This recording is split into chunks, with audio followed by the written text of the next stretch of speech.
All right, welcome to the podcast. We have on screenwriting guru and legend, Linda Seger. Linda, thanks for being with us. Sure. Lovely to be here.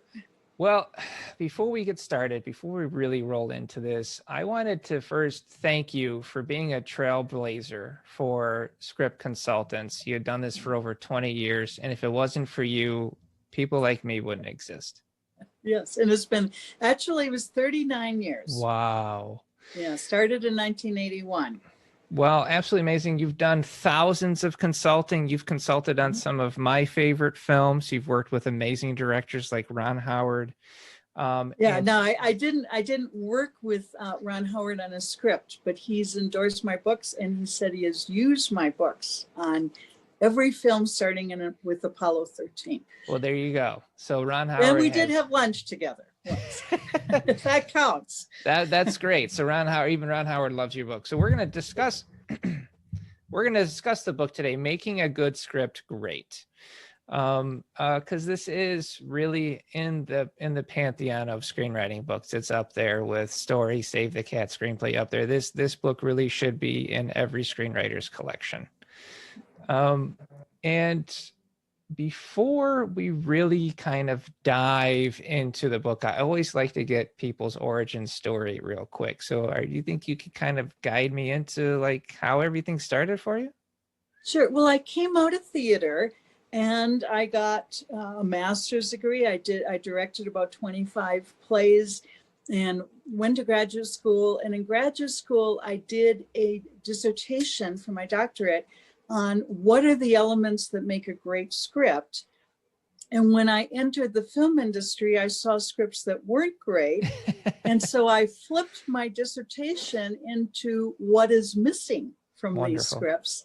And then decided, when I discovered that Hollywood tended to be anti-education, and the only way I could get a job was to sell myself and my typing ability. I was a really good typist. And then eventually, after a few years, said, I wonder if I could create a business on this. Wow. So I went to a career consultant and got it started in 1981, and then it went full-time in 1983. Absolutely amazing. So you wrote the book, and I was going over it the other day again, and you talk about the 5 components of a story, and those would be storylines, characters, theme, idea, and these are all wonderful. And then you land on something that I don't think anybody really talks about as much as they should, and that is images. Yes. And how a scene builds an image. And I love the way you described it, because you really don't find that anywhere. I was wondering if you could just kind of walk us through that a little bit more. Well, film is a visual medium, and sometimes people think it's a word medium, and so they overwrite dialogue and they get very much on the nose. They have a message that they hammer away. And in film, you can do an image very, very quickly. So in 1 second, you get an image. Yeah. I mean, look what's behind me is Christmas time. Yeah. And the book, and also and the book is right there. Me. And so you immediately get some sense of who I am, who a character is, by both the story and by, little things around the character that immediately give you a clue. And so you learn to be a visual thinker, and that is something you can learn. I spent 2 years in graduate school doing visual thinking exercises to learn to think in images. Oh, wow. That's absolutely a brilliant technique for any screenwriter to do, is to teach themselves to think visually. And one thing you wrote in the book that's always kind of sat with me is that the visual mind, that the mind can interpret the visual way faster than it can through dialogue. So it takes longer for the mind to understand what the dialogue is going on. And as well, especially if there is voiceover in the beginning of a film to kind of explain a world. You mentioned how, well, you should just be showing the world with minimum dialogue. And I think that is just great advice. Yeah, many times the idea is to start your movie with an image that immediately brings us into it. And now these can become the cliche, Paris, Eiffel Tower, Right. and you might decide to try something a little different, but you want that immediate sense of, oh, now I know where I am, I'm oriented, and you don't have to talk about it. Right. Voiceovers tend to do that a lot. I generally don't like them. I think they're a crutch, but there are times that they are very effective. And so that's one of the things you learn is, when do I use that? And when do I just really think through my images more directly? I love this idea. One thing I always think about when it comes to voiceover, and you actually mentioned this in the book, and I thought it was great, was, you're establishing that world, and if you have to use voiceover, and you use the example of Lord of the Rings. And I thought that was brilliant, because in Lord of the Rings, they introduce you through a foreign language, and you go, so right away, you already know you're in a whole different world, in a whole different land with a new language. And I'm like, I didn't even interpret that watching the film, but now seeing you analyze it that way, it makes total sense. Mm-hmm. So one thing I have an issue with when I deal with my own clients is rewriting, and you're obviously a master of rewrites. When I have to work with a client who's rewriting a script, one of the biggest things I find is that the script kind of goes nowhere in what I've ended up calling a series of scenes, because I couldn't come up with I couldn't find a term for it, but basically the scenes are nonsensical. They're just a bunch of random scenes put together, and then there's an ending. And I wonder if that is something you've ever had to deal with. Well, that's why in Making a Good Script Great, I talk about scene sequences. And I think I might be the only person who's really talking about this, that you think of scenes as action, reaction, action, reaction. And so you get the scenes put together, and they often are put together with a beginning, middle, and end. Right. Particularly these scene sequences, like a car chase. You can create that car chase in 3 acts. They turn a corner, and now the police are there after them, whereas they were on their own in Act 1 of the scene sequence. And actually, Ron Howard said that is one of the things that he got out of Making a Good Script that he has used in so many of his films, as you think of the sequence of scenes, not the episodes, because it's really easy to fall into arbitrary episodes, and pretty soon everything is in there. So, and you're looking at the cohesive whole, sort of what's the magnet that holds the scenes together? Why is that scene there? Why is it important? If you could take it out and you don't need it, then you may as well take it out. Right, just cut it. So you're looking at doing a scene and giving a scene a beginning, a middle, and an end, basically like a 3-act structure within the scene itself.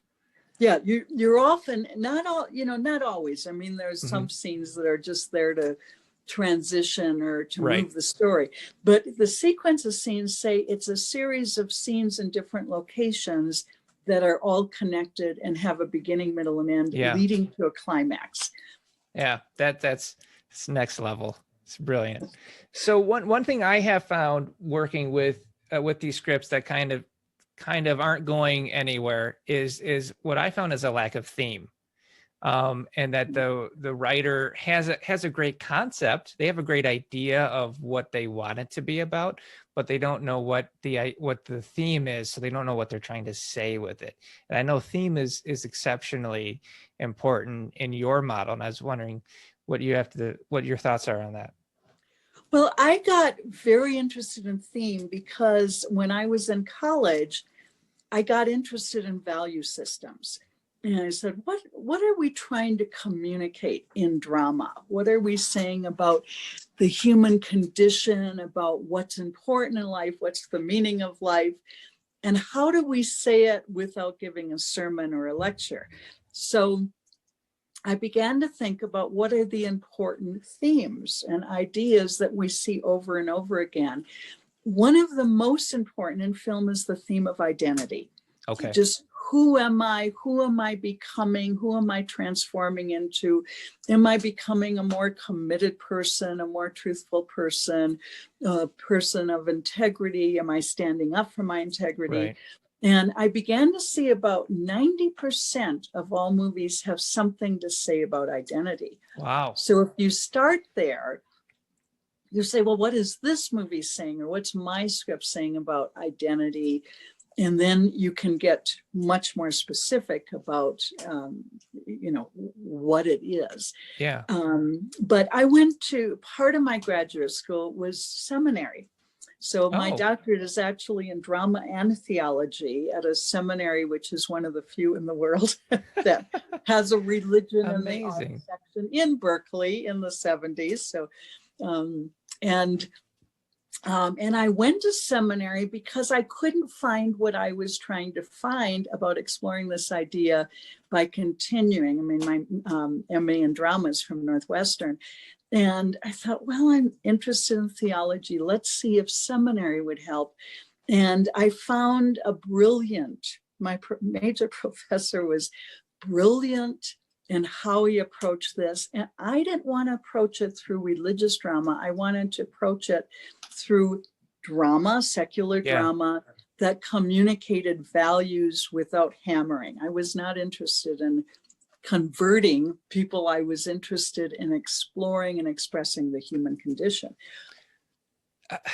I'm just blown away by that because it makes total sense to me. I've interviewed a lot of people, and I found that the great screenwriters, they are fascinated in the human experience. So the fact that you went to theology or mastered in theology, it makes total sense to me. I find screenwriters that go the next level, they're deep into psychology. They want to know how people work. They want to know why people do the things they do. And I think they express it through their work, partly because they're trying to figure it out themselves. Well, I will say a master's and doctorate in drama and theology is the least marketable degree you could ever get. No one is going to hire you with that. So the only way I could get a job was I had to take all my degrees except my BA in English off my resume. Really? And yes, and no college or university would hire me. Well, one of the problems was there are stereotypes about both of these. So religious people thought I must be outrageous because of that drama part. Drama people thought I must be rigid because of the religious part. No one even wanted to interview me.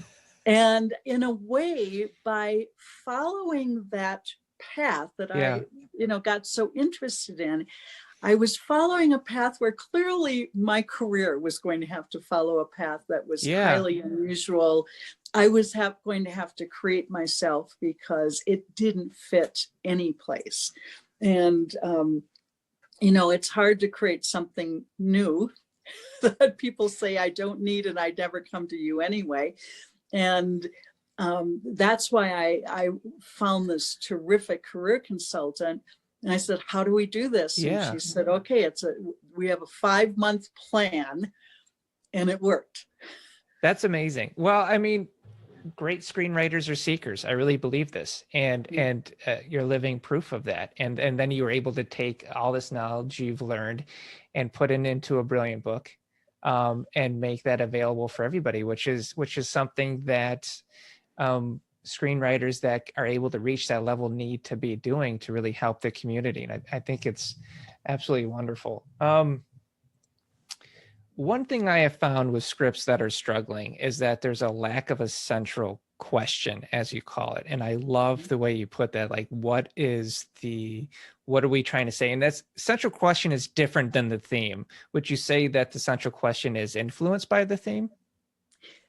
Yes, but it's probably more related by story. And I learned this idea. I took a film directing class many, many years ago. And not because I wanted to be a director, but because I was trying to really understand how film is put together to make me a better script consultant. And this person, who I don't remember his name because it was 40 years ago, talked about the central question. He said, it's the question you ask at the beginning of a story and the story answers it. So will the detective get the criminal who committed this crime? Got you. The end is yes. Well, now we're going to follow that, and it helps you stay on track. And you keep, you move down, you say, okay, how is he going to do it? And the how is the second act. Or will the woman find the love of her life? Will they actually move to Italy and decide to accept the mansion that they've inherited? I mean, whatever that story is, because it's so easy when you write to start going all over the place. So the central question, as well as the theme, they have a relationship. But the central question is more about the story beats and the plot. That makes sense. And so it's more implied. You don't actually have characters stating what their central question is, correct? But most of the time you don't. Sometimes you do have somebody saying, I'm going to go for that boxing match and I'm going to win it. Okay. All right. And so sometimes they will. And so in your mind, you're saying, will this character win the boxing match? Right. The answer is, well, yes, or at least he'll tie. Right. Exactly. But it's not a hard, fast rule that they need to state it. All right. That's good. No. Let's talk about subplots. Because I'm a bit of a subplot guy myself. I actually wrote a book that has subplots, and I show where they intermingle with the main plot. And I love that you cover subplots as well, because no one else talks about it. And I think that's true. I haven't seen very many people talk about subplots. No, they don't. And so I talk about three different subplots. Your supporting subplot, the heart plot, and the antagonist as a subplot. So I want to know, when did you stumble on subplots? Because you don't really find it anywhere. And how did you kind of start realizing this is what scripts need? So that's such an interesting question, because I think, I don't really know. Now, maybe because of all that background in theater, I might have thought of that. But I'm more conscious about having developed it early on. And I think maybe when I really began consulting and began breaking down, because the method I used was actually was like a graph. And I color coded all the plot lines. Oh, really? Oh, that's a good idea. I developed this method so you visually could see what that script looked like. You could, lay it out and visualize the whole script. And I had little marks for conflict points and momentum. And I had all these different color codes, which sometimes people would look and say, are you kidding? And then they looked more carefully and they said, that really helps me understand. My green dropped out for 50 pages. Yeah, the green was your subplot story. And I think it was this method of color coding that made me aware of how these storylines intersected and where they went and how they built and how they were structured. And so by the time I wrote Making a Good Script Great, which was about 1987, I was writing it, I had really worked a lot with that. Developed it. Yeah. One thing I find when I get scripts from clients is they'll be really light. So they'll come in maybe 70 pages, maybe 60 pages. And that's when I started realizing, because it's all main plot. It's all A plot. Yes. And I started thinking, okay, we need to start bringing in subplots. And then I started going, okay, what are subplots? And start figuring it out. And I think that is one thing, is that writers can get lost on just trying to tell the main story. And they don't realize that you can use the subplots as ways to support the theme, or even be like an antithesis to the theme, right? Yeah, because I see the plot as the direction and the subplots are the dimension, but they also have to influence and relate to the plot line. I had a rather famous client many years ago, had written one of those films that everybody knows. And she Hmm. came to me because she was so stuck. And I said, you're so overburdened with subplots, you don't have that directional story. She did not want to hear that. She said, Oh, well, I'm most interested in subplots. And I said, yes, most writers are, because they're more dimensional, yeah, but without that forward motion. And one of the movies I sometimes use as an example is Stand By Me. right. If they were not searching for the dead body, which is your directional story, all you'd have is boys wandering around in the woods. Yeah, So even if that directional story is less screen time than the yeah. dimensional stories, you don't want to lose it. You just, keep going. It's like the Titanic better crash. And, because if there's not something, otherwise you're just on a cruise to New York, and Yeah, it's a no big thing. And if you notice, this crash is actually happening in Act 2. I think it's at the midpoint in that right. case. But you have a lot of things layered in about this ship is unsinkable and is this great. And of course, we all know the Titanic story. And we know when we see this. My cousin was once standing in line for a movie, and she didn't realize that James Cameron, who did Titanic, was behind her, and they got Really? to talking, and something came up about the Titanic, and Miriam said to him, I don't know, I'd want to go see that. I know the ending. And then she said, I realized this is Jim Cameron behind me. I go, no. That's hysterical. Oh, that's great. All right. So with subplots, one thing I found is it's a great way to develop intercharacter relationships, of course, but also a way to reveal more layers and depth of your central character. Yes, yes. And even sometimes your other more supporting characters who might be carrying the theme even more than your central character. Yeah. So there's just so much depth you can do supporting characters. Now, you had mentioned midpoint, and the really interesting thing in your book, because I had never seen this before, is that you're not sold that every script has a midpoint, correct? I have looked for it in some of what I consider really great films, and I don't always see it. This concept came from Sid Field, and the way he used it was he divided the whole script Right. in half. The way I used it was I divided the second act in half. Right. So usually there's a different dynamic. The first half might be lots and lots of trouble, then it gets smooth, or lots of smooth, then it gets trouble.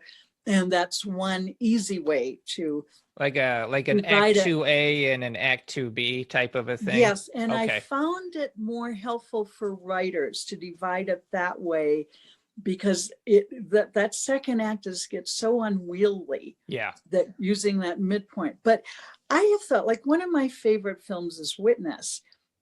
I can't tell you what the midpoint is, and I know Interesting. that film really well. I knew Bill Kelly, who died some years ago, and I know Pamela Wallace, and just can't find. And sometimes people say to me, why do you love that film so much? Besides the fact it's probably one of the Yeah, best it's Witness. films ever. It's Yes, good. but Yeah. my husband proposed to me in the middle of the barn raising scene. Aw. So of course I loved it. Yeah, of course. You're a little biased. Middle of it, he turns over and he says, Aw, that's well, beautiful. when we get married? And I said, it had never been when, it was always if, and suddenly it was when. And so I said, oh, good, it's very special. But I had gotten to know Bill a bit, and then later Pamela, and Bill was quite a character, and a character in himself, and I really liked him. It's not like we were close friends, but we did occasionally have lunches together. So oh wow. Well, I mean, it's an interesting take to split it in half. I have to agree with you. I found most writers I've worked with that haven't really utilized subplots properly, they crash at like page 45 in a script. Yeah. They get like mid act 2 and then it just spirals because I think act 2 is the make or break on whether or not you've developed your script or not. If you've developed it enough, you can get through it. Yeah, and that's the hardest thing for writers. You got to keep going and say, I have to keep this act going twice as long as my act 1 or act 3. Often act 3 is the easiest because you're moving toward a culmination and you know what that point is. Act 2 is you start to dally. I have this thing, don't dally. And definitely do not dally in act 3. So, and that's where the midpoint can be very helpful because you have a halfway mark. You're right. It's like going from Los Angeles to Chicago and you hit Omaha. Say, oh, wow. Yeah, over here in Detroit, it's like trying to drive through. It's like trying to drive through Ohio. It's just Ohio never ends. So, yes, yeah. I believe that anybody can write an act 1. Like act 1 is the easiest. It's the most fun because you're discovering the characters and establishing the world. But then after act 1, that's when being a screenwriter really hits you. And I totally agree. Like act 3, it almost writes itself sometimes. Yes. Yeah. You know where you're going. Yeah.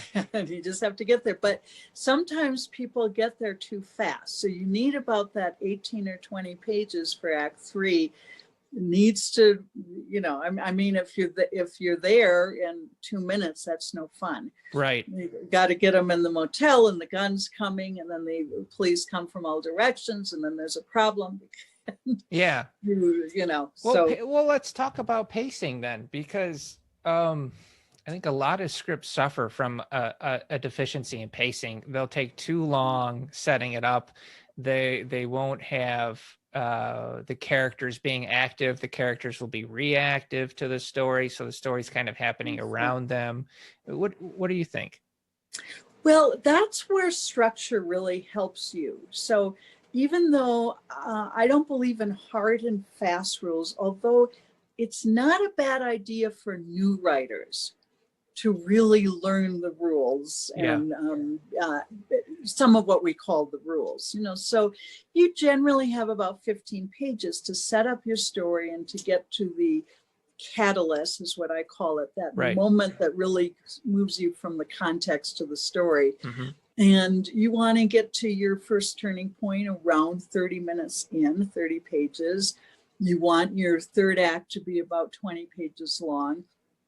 And you can start going in there and saying, oh, I see, I'm not developing this enough, or I'm just wandering. Yeah. And that's where a script consultant helps so much, because that objective professional eye helps you see, oh, wait, this you can extend. Look at you imply a lot of interesting things. You're just not playing them out. Yeah. Or you're overplaying them. Now, look, what if we were to cut these 3 pages? Look how that moves so much better. I love that. I always preach to, because especially in today's audience, attention spans have shrunk, have decreased. I can say it's safe to say. So now I say, keep it 3 pages or less with a scene. I think most of the time what I think that's a good kind of a guide. And sometimes a scene moves and you say, well, I have 3 pages when people enter the party, and then I have some pages when they're going around meeting people, and then I have the end of the party. And so you might have more than that, but maybe you only have 2 or 3 pages in one location as people move from one thing to another. Of that sequence of scenes. Yeah. And also what you're talking about, there's a lot to learn about screenwriting. There's a tendency to think, oh, it just kind of rolls off, and you say, it's easy. Anybody can do it, right? Yeah, like ballet is to say, you just get up there and fly through the air. Like, no, you don't. And every art form has preparation and learning and knowledge. And the more you know, the more you can pull from in order to solve the problems that are part of the artistic process. What's my problem I have to fix or solve here? let me think about it. I got lots of stuff. I can remember past movies. I can remember what I learned in a book. Oh yeah. You know, you're pulling from various areas to solve this problem. And I think we need to take that seriously. I agree. That's why there's books and seminars and screenplays to read. And consultants. And I mean, that's what we do. Like we problem solve. And I think one of the maybe issues of why anybody thinks they can do it is, I think screenwriting software, as much as it is a blessing, can be a bit of a curse, because anybody can sit down, right, and write a screenplay. So they think, okay, well, what do you know? Well, I mean, you've got 30 plus years in the industry, right? So you're paying more for the experience. And you learn a lot. I mean, even through the years, I learned a lot by watching films that were doing something I hadn't seen before. And whether that was Pulp Fiction or Crash or, you know, some of these really unusual films. And so what are they doing and how did they make that work? And I don't know if you know that I now have what's called Seger notes. Or remember the Cliff Notes? Cliff Notes that we all used in college and high school. Okay, these are Seger notes, and every month I take another great film, and they're 4,000 to 5,000 words. So they're like an article you can do in one sitting. So I just finished the 7th one for 2020. And if you just look up Seger notes, they're published by a company called Twice 5. Think of 10, but then say Twice 5 publishers. And one of the people is John Huston's daughter, Allegra. Oh, okay. You know, not Angela, but Allegra. So we've just had a lovely relationship. We started these in June, and I just finished the last one for this year. And these are breakdowns in films? Yeah, I've done Jojo Rabbit, and I love some classics. Film. I did African Queen and Some Like It Hot. Then I did Tootsie because I wanted to put those two together and see their relationship. That's cool. And I just finished Crash. I did Green Book. And, you know, and so I've looked, and each of them deals with something that is helpful for the writer to learn. So some of them deal more with themes, some of them deal more with structure. Are these are books that are they're online articles? No, they're articles. They're very cheap, $5 each.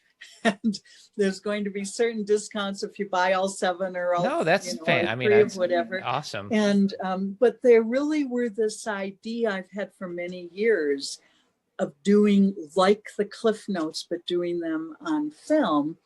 And I'm hoping they're going to be used in screenwriting classes, but as well as by screenwriters and people. Sometimes people just interested in the film to say, "Gee, that was my favorite film."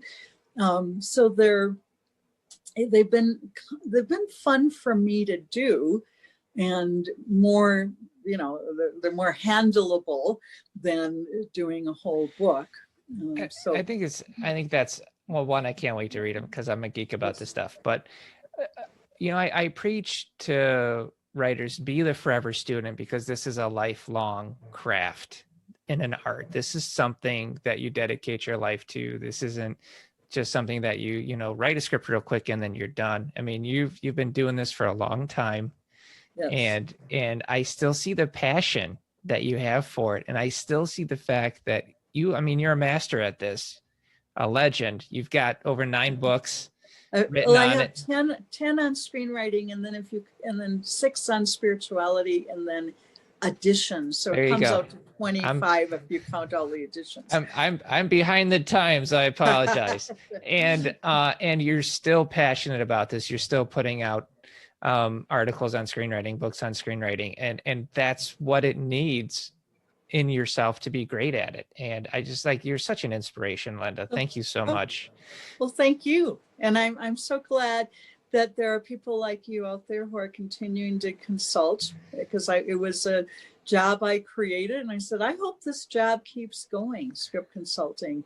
It's a very important job, and there was a lot of resistance when I started the business and the career. Yeah. And it's very different now than it was in the 1980s. I try and really bring a mentorship capacity to the consulting. So it's not, for me, it's not just how do I make the project better? Because I always want to add value to a project, but how do I help you as a writer as well?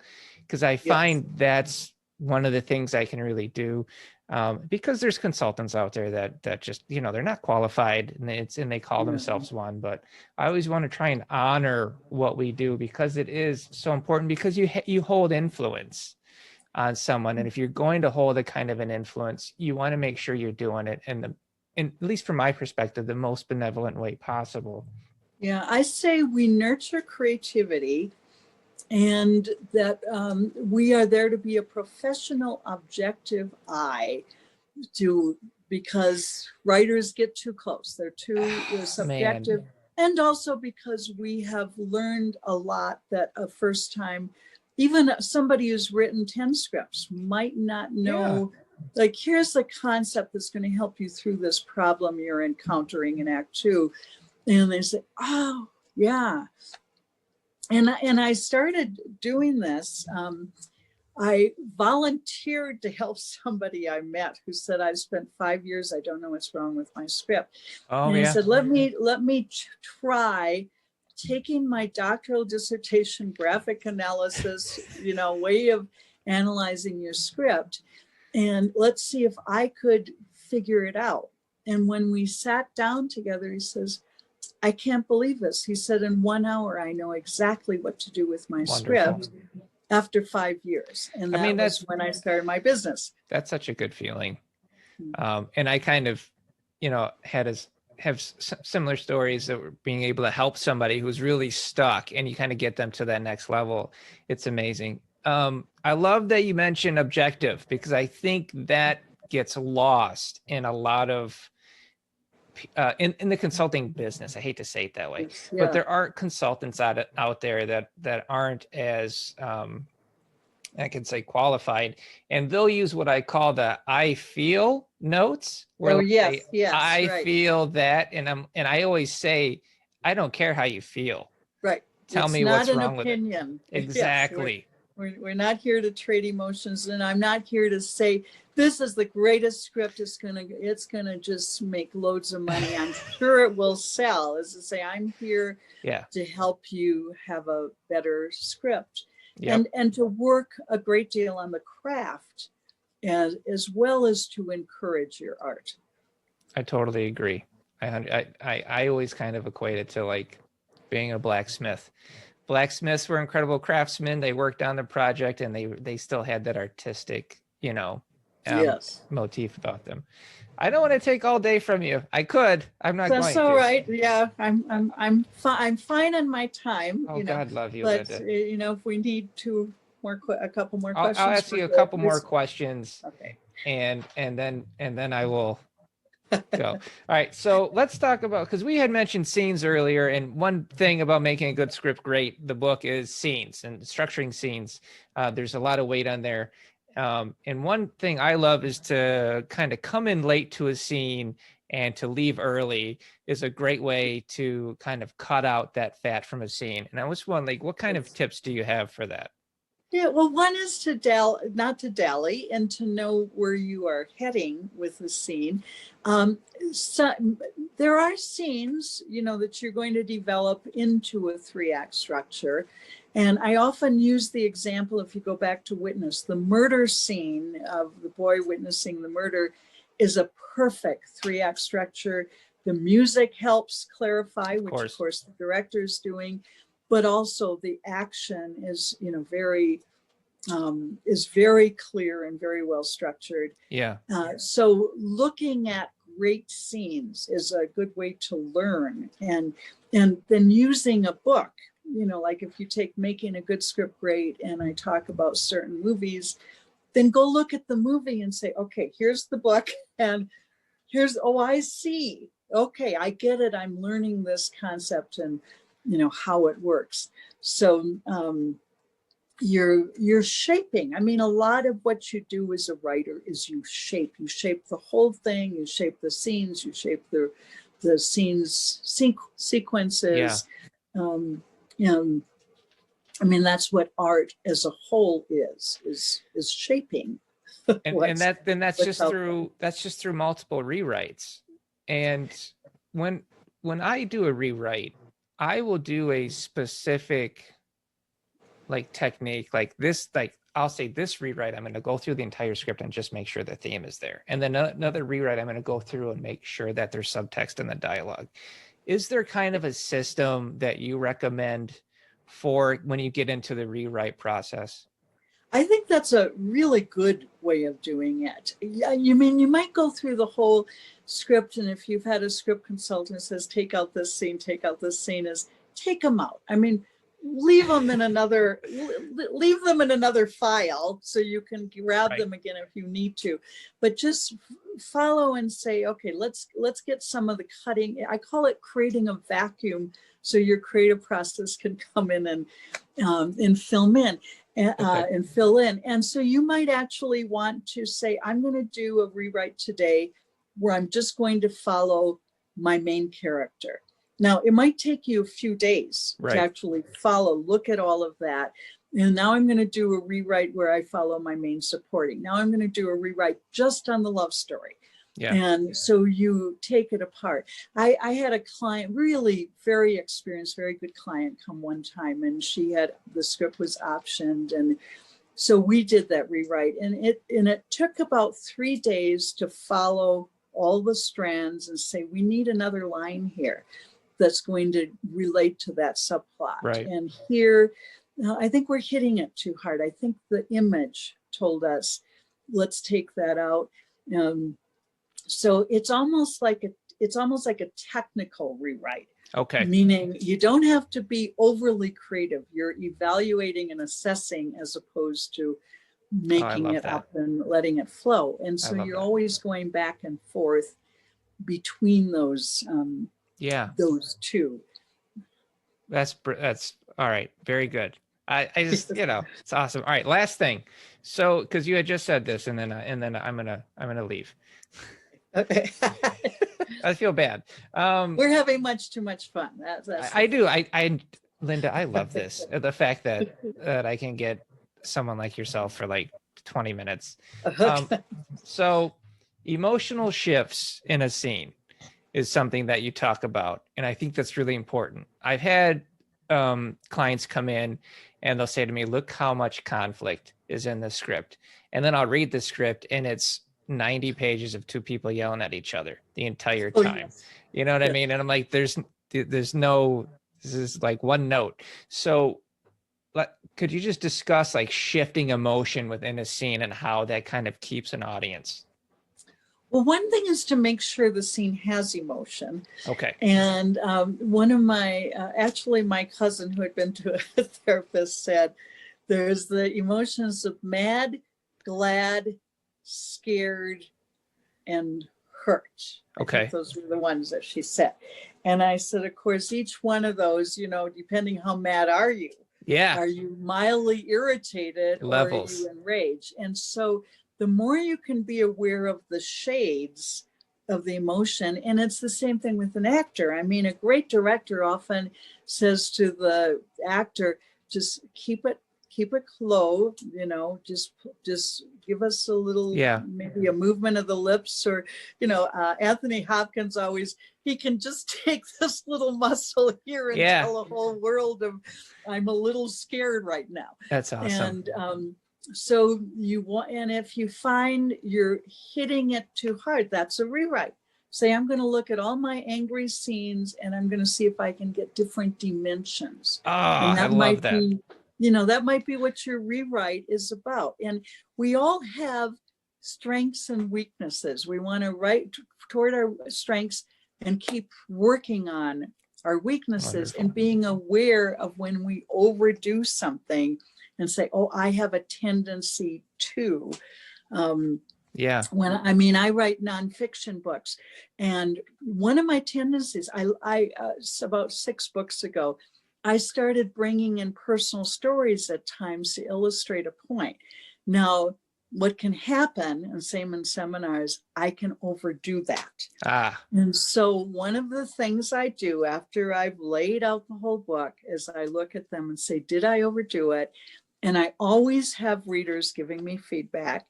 And sometimes they'll say, don't you dare take up that story about Atlanta and the woman who had 7 bourbons from Atlanta to Los Angeles. And so you will, if you read the new book, you know, you're talking to me, right, how to write great dialogue. And because I co-wrote that book, one of the things I had told my co-writer, John Winston Rainey, I said, if I have a personal story, I said, you have to do a couple of them. And he says, I don't like doing personal stories. And I said, John, you have to, and he have great personal stories in there. And I said, I said, this is a great story. Don't be afraid of being a little personal. And people feel kind of warmer about your book. right. You reveal a little bit about the writer behind the book. Yeah. But you've got to keep it balanced. And I mean, I got my own things. I either overdo or underdo something. Yeah. And you know, Well, I think that, John, yeah, John loved to use big words, and I would say you cannot send a reader to the dictionary. And finally, I said, look, you can have one big word in this whole book that they might not know, but which is a great word. But I said, no more than I says, really. And so we agreed he would have one really big that's word. A great note. Nobody knows. That's a great note. That's a great note for screenwriting as well. You don't need the $5 words as we've said. I mentioned that with Alex Ferrari even when I was on his show. It's very true. All right. So, and I love the fact that you can talk about, it doesn't just have to be someone going from mad to sad to happy in the scene. It could be the acceleration of someone who's frustrated, growing into more angry, growing into an outburst. And then the coming down from that could be a really fascinating emotional journey. That's wonderful. So I know you have a new book out, right? Yes. All right. What is it called? Talking to Me, which of course is a line from Taxi Driver. Right. How to Write Great Dialogue. And I co-wrote it with this very experienced screenwriter named John Winston Rainey. And because I had written a book called Writing Subtext, and I thought, I really want to write a book on dialogue. But as a script consultant, it felt to me like I really needed to write it with a screenwriter. And I spent about 8 years keeping my ears open. I thought, this is not something where I'm interviewing people for this job. I just have to meet somebody or know somebody that was the right person. And one of the things we did in this book that I think is such fun, at the end of every chapter, and there's chapters on, you know, working with animals and aliens, there's chapters on dialogue, there's chapters on theme. We took half a page to a page from a client's screenplay with their permission, without their name, that had the problem that was discussed in the book. Oh, cool. And then I analyzed what was going on in their script that needed to be addressed. And then John rewrote it. Oh, that's neat. So you see the process happen. Yes. And one of them that was really good was a little section from a medieval, movie. And it was so flat and repetitive. John turned it into a Monty Python kind of medieval. Oh, that's and great. It is so funny. It's just hilarious. So there's great examples, of course, and there's examples from really great scripts, plus talking about the concepts of writing dialogue, things. The last chapter is called Red Flags, things not to do. Like, please don't say yes. I said, if I see yes one more time in a screenplay. Yeah. There's filler dialogue is what I like to call it, where it's it's a wasted line. I think that's great. I always find that dialogue is one of the last things a screenwriter can really start to master. So having a book dedicated on it is absolutely fantastic, because every line in a script matters, no matter if it is a descriptive action or the dialogue. Yes. Yeah, Oh, it does. And I think we've covered, there's very few books on dialogue out there. there are, And I yeah. think we covered a lot of things that no other book talks about. And I think we did it in a sort of a different way. Plus, I think it's entertaining. There's some good stories in there too. Oh, I mean, I can't wait to read it. I'm going to definitely check it out. Linda, thank you so much for being on this show. You are a treasure. Oh, thank you so much. It's been great fun. Good. Thank